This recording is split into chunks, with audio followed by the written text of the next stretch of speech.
নমস্কার বন্ধুরা, সীমা রান্নাঘর। আমি আজকে রান্না করব মানকচু দিয়ে মটরের ডালের বড়া। আলু নিলাম, কচু নিলাম, আলু আর কচু কেটে ধুয়ে নিলাম। কড়া বসালাম, জল দিলাম, জলটা গরম করে নিলাম। লবণ দিলাম, কেটে রাখা কচু আর আলু দিয়ে দিলাম। কচু আর আলুটা সিদ্ধ করে নিলাম। নামিয়ে জল ঝরিয়ে নিলাম। মটরের ডাল নিলাম, ডালটা ভিজিয়ে দিলাম। মিক্সার জারে ডালটা দিয়ে দিলাম।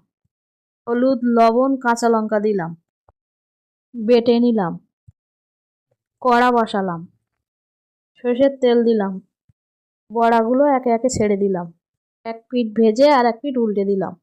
বড়াগুলো ভেজে তুলে নিলাম। টক দই নিলাম। হলুদ, লবণ, লঙ্কার গুঁড়ো, আদা জিরে বাটা দিলাম। মশলাটা জল দিয়ে গুলে নিলাম। সরষের তেল দিলাম, হিং দিলাম, টমেটো দিলাম। মশলাটা দিয়ে দিলাম।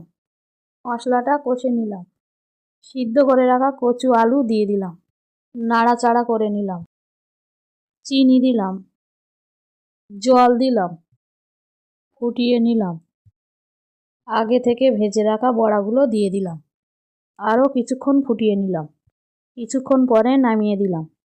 মানকচু দিয়ে মটরের ডালের তরকারিটা ভালো লাগলে fantastic! Like, subscribe, comment, share করুন।